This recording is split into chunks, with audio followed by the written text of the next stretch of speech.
Subscribe करें और bell दबाएं ताकि कोई खबर रह न जाए।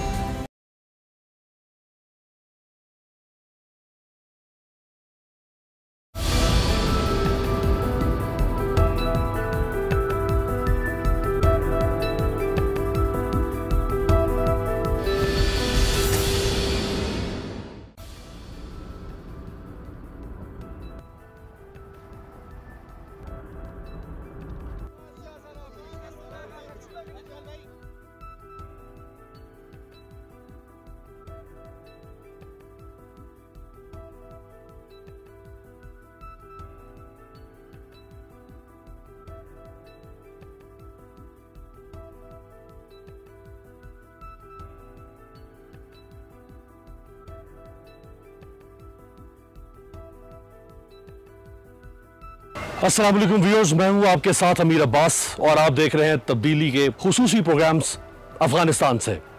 और मैं इस वक्त मौजूद हूं अफगानिस्तान के दारुल हुकूमत और दुनिया के मारूफ शहर काबुल में। काबुल 1776 से अफगानिस्तान का कैपिटल यानी दारुल हुकूमत है। ये शहर तारीखी भी है और जदीद भी। इसके लोग खूबसूरत और बाजार पुररौनक है। इसकी बड़ी बड़ी शाहराहों पर रंग बिरंगी पगड़ियां और चुगे पहने मर्दो खवातीन चलते फिरते नजर आते हैं।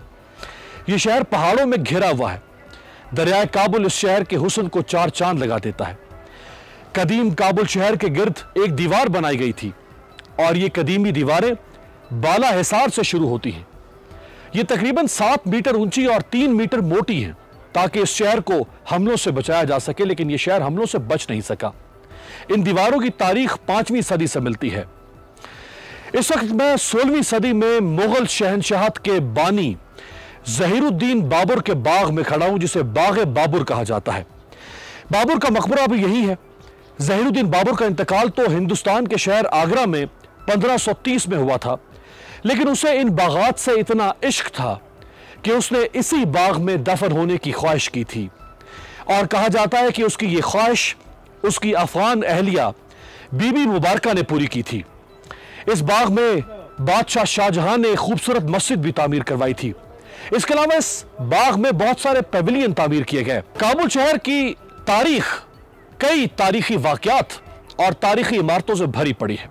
अहमद शाह दुरानी के बेटे तैमूर शाह का मकबरा भी काबुल में है। तैमूर शाह ने अफगानिस्तान के दारुल हुकूमत को कंधार से काबुल मुंतकिल किया था। उसका मकबरा 1817 में तामीर किया गया था। काबुल में एक और बहुत मारूफ मकाम अमीर अब्दुल रहमान का मकबरा है। यह मकबरा शहर के मरकज में वाक़े ज़रनिगार पार्क में है। इसके अलावा सफेद मार्बल और नीले गुंबद से बना नादिर शाह का मकबरा तापे मरंजा पहाड़ पर वाक़े है। यह था काबुल का मुख्तसर तारुफ। लेकिन आज काबुल शोलों की वजह से जाना जाता है। आज का काबुल 20 साल अमरीकी तसल्लुत की वजह से जाना जाता है। आज का काबुल तालिबान के टेक ओवर की वजह से जाना जाता है। और आज का काबुल दहशत गर्दों की आमाजगाह की वजह से जाना जाता है, जो कि इस शहर की बदनसीबी और बदकिस्मती है। चलिए आपको दिखाते हैं कि 15 अगस्त तालिबान के टेक ओवर के बाद काबुल शहर आज कैसा दिखता है, काबुल का हुस्न क्या है, काबुल के मसाइल क्या है। और तब्दीली के आइंदा आने वाले प्रोग्राम्स में हम आपको काबुल से बाहर अफगानिस्तान के कुछ और इलाके भी दिखाएंगे। देखते रहिएगा तब्दीली का ये एक्सक्लूसिव प्रोग्राम्स अफगानिस्तान से।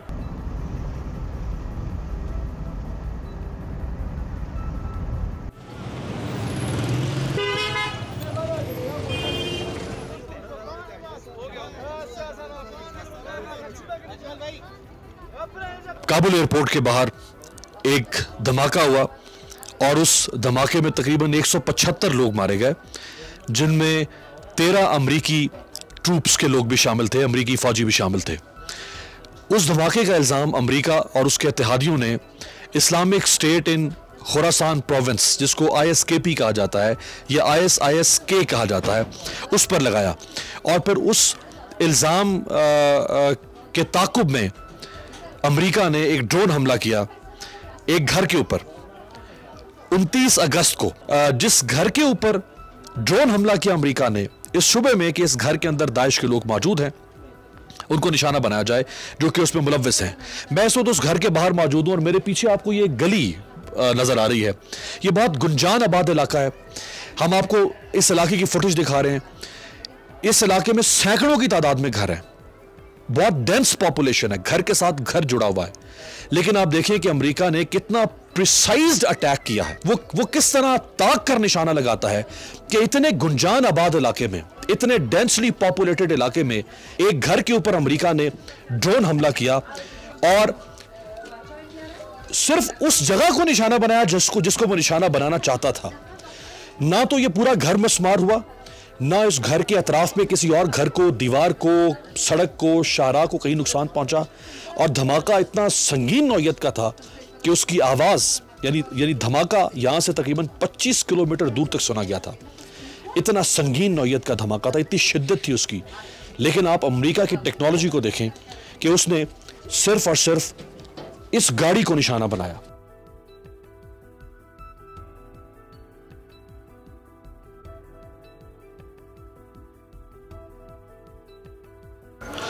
उनतीस अगस्त को ये ड्रोन हमला हुआ था जिसमें 10 लोग जाँ बहक हुए थे, शहीद हुए थे। उन 10 में से 7 बच्चे थे और 3 बड़े थे। अमेरिका इस जंग के अंदर कई बेगुनाह लोगों को मार चुका है। वो सिर्फ अफगानिस्तान ही नहीं, वो पाकिस्तान में भी है, वो इराक में भी है, वो शाम में भी मारे गए ऐसे लोग बेगुनाह। जहाँ जहाँ अमेरिका ने अपनी जंगें मुसल्लत की वहाँ कई बेगुनाह लोग मारे गए।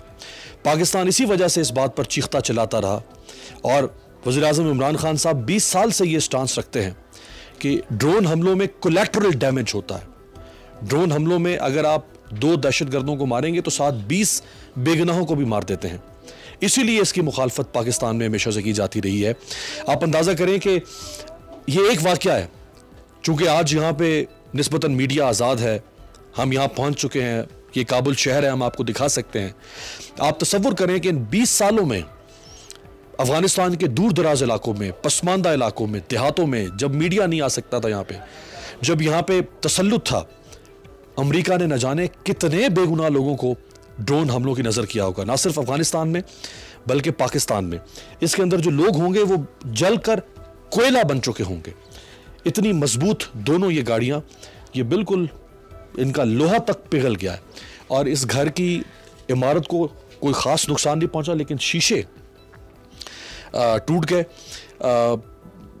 न जाने अब इस घर में और कितने लोग ऐसे बाकी हैं कि जो आने वालों की ताज़ियत भी कबूल कर सकते हैं या नहीं। यूएस सेंट्रल कमांड के जो हेड हैं जनरल फ्रैंक मैकेंजी ने सितंबर के इसी माह के तीसरे हफ्ते में इस बात का एतराफ़ किया था कि हमने जो ड्रोन हमला किया, उस ड्रोन हमले में 10 लोग मारे गए। उन्होंने एतराफ़ किया कि हमने जो तहकीकात की, उन तहकीकात में इन 10 लोगों में से या इस घर के किसी फ़र्द का किसी IS, KP, IS या दाइश के किसी भी गिरोह या जत्थे के साथ कोई ताल्लुक नहीं था। और उन्होंने कहा कि हम शर्मिंदगी का एहसास करते हैं, हम माजरत ख्वाह हैं, हम माफ़ी मांगते हैं, माफ़ी के तलबगार हैं इस अफसोसनाक वाक़े पर। लेकिन इस वाक़े की कोई माफ़ी नहीं हो सकती है। ये एक रियासत का दूसरी रियासत के बेगुनाह शहरियों का कत्ल आम है, ये मैसेकर है जो अफगानिस्तान में इतने अरसे तक जारी रहा।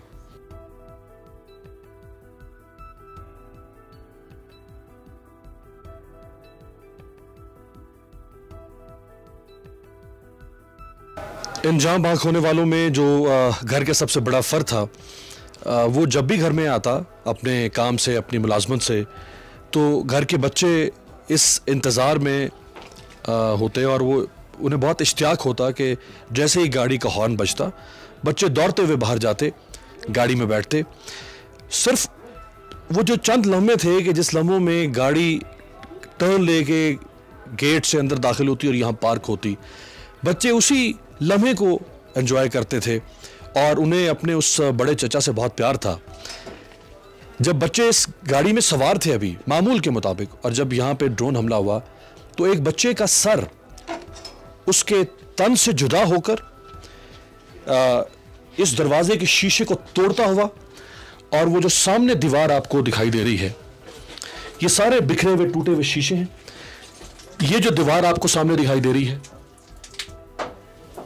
उस दीवार के साथ जाके उस बच्चे का कटा हुआ सर जो उसके तन से जुदा हुआ वो टकराया और इस दीवार पर अभी भी उस मासूम, उस नौनिहाल के मासूम लहू के धब्बे, दोनों दीवारों पर खून के छींटे, खून के धब्बे मौजूद हैं। ये खून के छींटे, ये खून के धब्बे दरअसल अमेरिका के चेहरे पर हैं। ये अमेरिका और उसके इत्तेहादियों के चेहरे पर ये खून के धब्बे हैं, ये खून के छींटे हैं जो शायद धुल ना सके। अमेरिका जितनी भी कोशिश करेगा ये धब्बे धुल नहीं सकते, क्योंकि उसने इतने बेगुनाहों का खून बहाया है गुज़श्ता 40-50 सालों में दुनिया में अपने वर्ल्ड ऑर्डर को नाफिज करने के लिए। उस मिज़ल ने जो यहाँ पे दागा गया, उसने यहाँ इतनी हीट पैदा की, दर्जा हरारत इतना बढ़ा दिया कि इस गाड़ी का डैशबोर्ड आप देख सकते हैं जो पिघल गया है। इस गाड़ी का सारा इंटीरियर, इसका स्टीयरिंग्स, इसके शीशे बिल्कुल किरची किरची हो गए, इसकी छत, इसकी सीट्स, हर चीज़ पिघला के रख दी उसने। आप तसव्वुर करें कि इसमें गोश्त पोस्ट के बने हुए मासूम बच्चों और इंसानों का हशर क्या हुआ होगा जब इतनी मजबूत गाड़ी पिघल गई। जाने के बावजूद इस गाड़ी से जलने की बू अभी तक आ रही है।